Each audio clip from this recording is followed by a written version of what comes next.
Dalam sejarah keikutsertaan Manchester United di Liga Champions, ternyata tim ini pernah beberapa kali mengalami nasib mengenaskan karena tidak bisa lolos dari babak fase grup.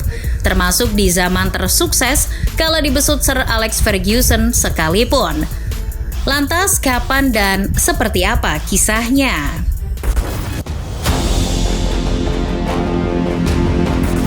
Musim 1994-95 adalah musim di mana MU kembali masuk ke fase grup Liga Champions.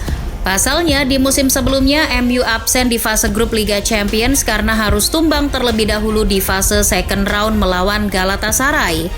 Menyandang status sebagai juara Liga Inggris, Red Devils kembali diperhitungkan di Liga Champions. Wajar ketika mereka masih moncer-moncernya dihuni pemain macam Paul Scholes, Giggs, Beckham, Nicky Butt maupun Neville bersaudara yang dikenal dengan Class of 92. Tergabung satu grup dengan Galatasaray, Barcelona dan klub Swedia Göteborg, MU dijagokan lolos bersama Barcelona dari grup ini. Apalagi setan merah di laga pembuka sudah mengesankan dengan melibas Göteborg 4-2. Namun, dua hasil imbang di matchday 2 dan 3 melawan Galatasaray dan Barcelona membuat pasukan Fergie harus kerja ekstra keras di 3 laga sisa.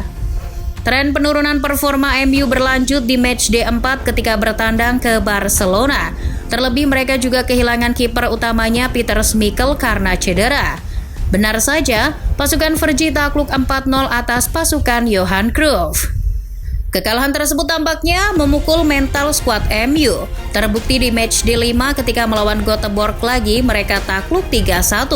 Padahal saat itu bintang mereka Eric Cantona sudah tampil kembali dari hukuman skorsing. Kemenangan telak 4-0 atas Galatasaray di laga terakhir fase grup tak mampu menyelamatkan MU dari ketidaklolosan.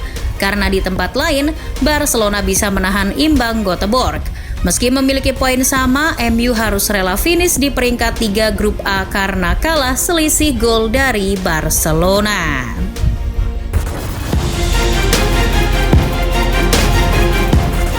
Di musim 2005-2006, MU kembali merasakan sulitnya lolos dari fase grup Liga Champions. Musim itu, MU masuk fase grup Liga Champions lewat jalur kualifikasi ronde ketiga terlebih dahulu, karena hanya finish di peringkat ketiga klasemen Liga Inggris di musim sebelumnya.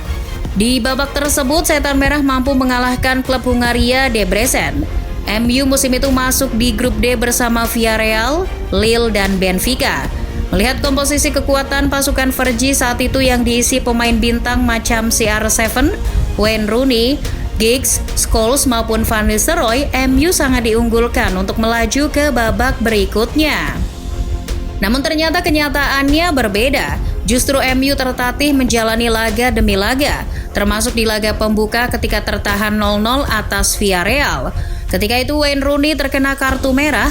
Meski tanpa Rooney, MU ternyata mampu bangkit ketika menang 2-1 atas Benfica di matchday 2. Namun, di matchday 3, kartu merah Paul Scholes membawa MU hanya meraih hasil imbang 0-0 melawan Lille. Malapetaka baru pun datang ketika di matchday 4, MU harus takluk ketika bertandang Lille 1-0. Keadaan MU pun makin runyam setelah di matchday 5 hanya meraih hasil imbang 0-0. Ketika menjamu Villarreal, dengan hasil minor tersebut, Setan Merah mau tidak mau harus menang atas Benfica di laga terakhir untuk bisa lolos. Ditambah harus juga berharap Lille kalah atas Villarreal. Namun peluang itu disia-siakan oleh Red Devils. Villarreal yang sudah berhasil mengalahkan Lille ternyata tak dibarengi dengan kemenangan MU atas Benfica. Pasukan Fergie malah keok 2-1 di markas Benfica. Selain gagal lolos, hasil tersebut membuat MU harus puas sebagai juru kunci grup D.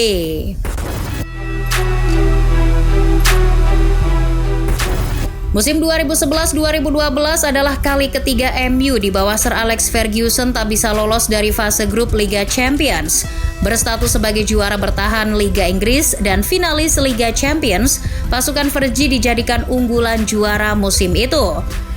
Berada di pot 1 unggulan ketika drawing, MU masuk di grup C bersama Benfica, Basel, dan wakil Rumania, Otelul Galati. Kalau dilihat di atas kertas, MU harusnya bisa jadi salah satu tim yang lolos dari grup ini. Akan tetapi kenyataannya tak seindah itu. Di 2 laga awal MU hanya mampu mengemas 2 poin dari 2 hasil imbang melawan Benfica dan Basel.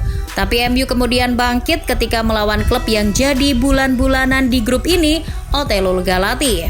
MU sukses meraih 6 poin dari hasil 2 kali kemenangan atas wakil Rumania itu di matchday 3 dan 4. Optimisme kelolosan pun mulai tumbuh di kubu Red Devils. Pasalnya kalau MU bisa menang di matchday 5 melawan Benfica, mereka berpeluang memastikan diri lolos ke babak berikutnya. Tapi apa boleh buat, hasilnya tak sesuai ekspektasi. Setan Merah hanya mampu meraih hasil imbang melawan Benfica. Hasil tersebut membuat MU harus berjuang sampai laga terakhir. Diceritakan The Guardian, di laga terakhir melawan Basel terpantau seluruh tiket di Stadion St. Jacob Park ludes terjual. Penuh sesak penonton yang memenuhi stadion berkapasitas kurang lebih 36.000 itu mewarnai laga hidup mati kedua tim. Basel akhirnya menjadi mimpi buruk bagi United. 2 gol dari Marco Streller dan Alexander Frey mampu melempar MU ke Liga malam Jumat. Skor 2-1 berakhir dan pasukan Fergie harus puas finish di posisi ketiga.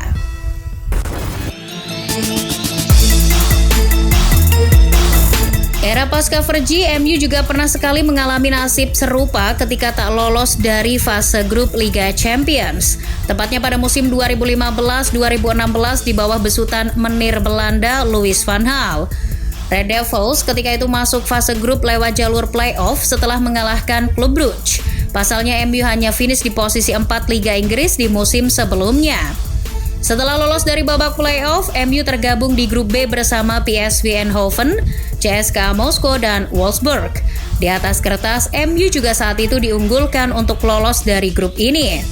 Sempat tampil loyo ketika kalah 2-1 di laga pembuka melawan PSV, MU sebenarnya bangkit di 3 laga setelahnya dengan mengumpulkan 7 poin. Pasukan Van Gaal berhasil memetik kemenangan atas Wolfsburg dan CSKA Moskow di Old Trafford, tapi ditahan imbang saat bertandang ke Rusia. Tapi hasil 0-0 di matchday 5 melawan PSV membuat MU harus bergantung di laga terakhir untuk bisa lolos. Sama-sama bersaing memperebutkan posisi runner-up. Jelang laga terakhir, MU sebenarnya masih unggul 1 poin atas PSV. Artinya, kemenangan adalah jalan satu-satunya sang setan untuk lolos. Namun anti klimaks terjadi di Jerman. Alih-alih menang, pasukan Van Gaal malah takluk 3-2 atas tuan rumah Wolfsburg. Di sisi lain, PSV mampu menang atas CSKA Moskow. Alhasil MU harus puas berada di posisi ketiga dan kembali harus terlempar ke Liga malam Jumat.